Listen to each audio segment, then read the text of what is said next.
Yeah, I think just give him a day off to reset.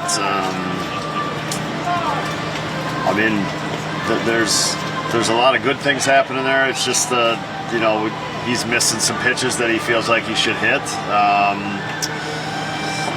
That's hitting sometimes, and you miss a pitch you should hit. The pitcher makes a good pitch, and you're walking back to the dugout. And that's the fine line of hitting in the big leagues. Like, you get the pitches to hit, and you got to do something with him. And lately, they've been foul balls for him, and that's kind of put him in some tough spots. I'm not expecting those are very deep or long conversations, but what is it like with a player like him, because he's used to being in there every day and not really going through stretches like this where he's there for that reason? Yeah, I think, like a player like Kyle, like it feels like he doesn't struggle, but they do. They for their standards they struggle, right? So he's like anybody else in that regard. He's got very high expectations of himself, and when he doesn't meet them, he's frustrated. So this is just a kind of mental break. It's a mental break. That's what it is. Nothing physical, and I'm super confident that he's going to get it back going, and he's going to have a great last 50 games. I don't like to put offense on one person, but when we see when he's hitting so well and the immediate effect he had on the lineup when he was just even brought over to his team with him struggling, does it feel like maybe that could be? I mean, obviously him hitting is a big deal on this team, but feeding off of a player like that. Yeah, I mean, look, it's. I think the great players have probably ability to. You put up 1,000 OPS, you're going to affect offense on your team, and not many guys have just the ability to do that for long stretches like Kyle does. So, in that regard, absolutely. But it's on everybody. Offense is on everybody. Everybody gets 4 shots a night, so it's on everybody. As far as yourself, when things aren't going particularly well, do you force yourself to work even harder than you do as far as digging into the work that you do? If anything, I think you connect with your people more. If that's the definition of working harder, that would be it. That would be it. I think it's most important. And if you got a player that's not swinging the bat good or not pitching, not throwing the ball well, making sure you connect with them is more important. We asked you about Castro, just like his versatility and that switch hitting ability can really get him in the lineup. Is there anything now that you've been able to see him up close and play that sticks out to you about what he's able to do, or maybe just how he goes about the game and his skills?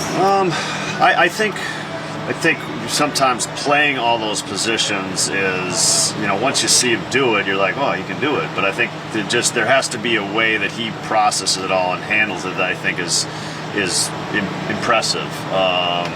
To move from the outfield to infield during games, you don't see a lot of guys just do that.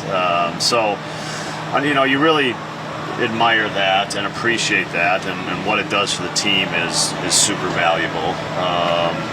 And you respect his ability, physically and kind of mentally to be able to do that.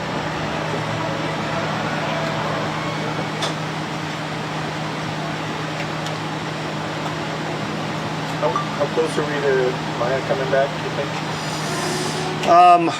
We are, I think through the weekend. Yeah.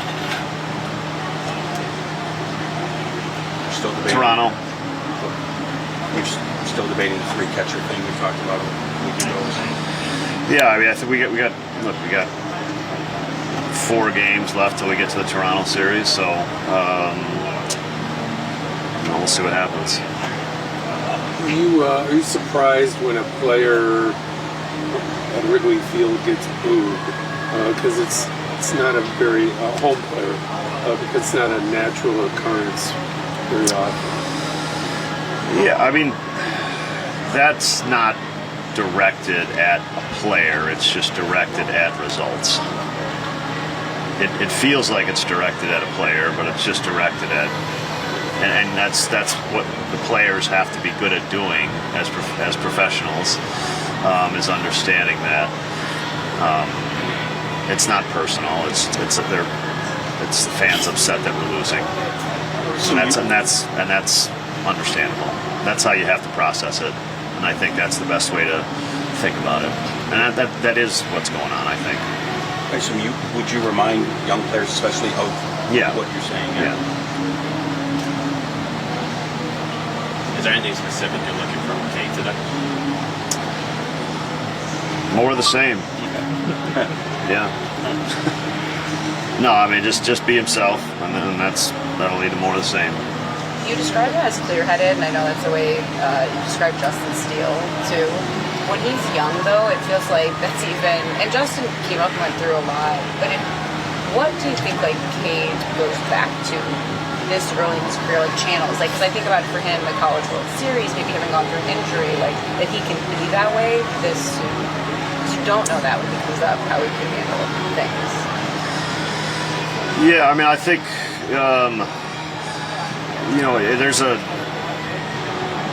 There's a discipline to Cade about like what's important to him, and that also means like what's not important to him. It means you block out the stuff that's not important, and I think you're a little like stubborn about the things that matter to you, and that's how you kind of keep clear-headed, and you don't let outside things or smaller things kind of get in your way. And that's what Cade's good at. That's what I think the clear-headed guys are good at. What have you made of his progress at this level, considering the time missed with injury, how kind of early he came up in the year, just the way he's progressed as the season's gone on? Yeah, I mean, I think he's just, the best example is just of learning is just like take the Houston start to moving, going after the Houston start. Like, I think he realized probably got a little overamped in that start and kind of what that does to what does extra effort help me, and he was able to process that super quickly, and make the necessary adjustment, and that's clear-headed. That's the ability to make a fast adjustment is the example of like great clear-headed competitor. So I think you see those things and you see them happen so quickly, and it's impressive. Jed took a responsibility yesterday for what he said, not giving you the right bench to work with this year, bench players. He said he did a poor job of that. So is there anything you can look at and Yeah, look, I mean, this, we're in a little bit different mode now, but we did not have to use our bench, like in essence, and that's not a bad thing. I don't know why we're looking at that as a bad thing. We have players that are playing every day, that are having good seasons, that are healthy. You could have put other players. I'm not sure they would have played that much. So I think I think towards the second half of the season, we've added a player to protect us in what we thought would be a little more difficult time of the season for our guys. I think that's proven to be true, and so the addition is helpful at this point.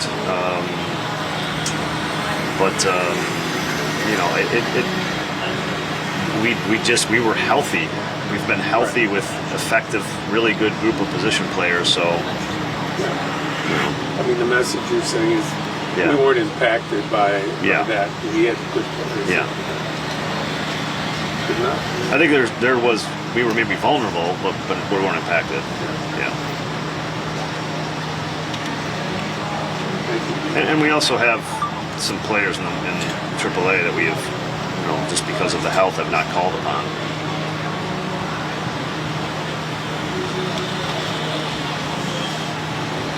The health of the player? They were unhealthy when you needed them? No, because of the health are here. Good health. Yeah. apologize, I forgot. Like with Cade, he was 70 pitches last time. Does he get to get stretched out a little bit more this time, or is it still kind of like in-game decisions? okay? Yeah. I can remember what you said. Yeah, kind of in-game, just feel. yeah, kind of where we're at with availability and things like that with everybody else on the team. So, no, we're making an effort to shorten some of the starts, but that's not Written in stone. yeah.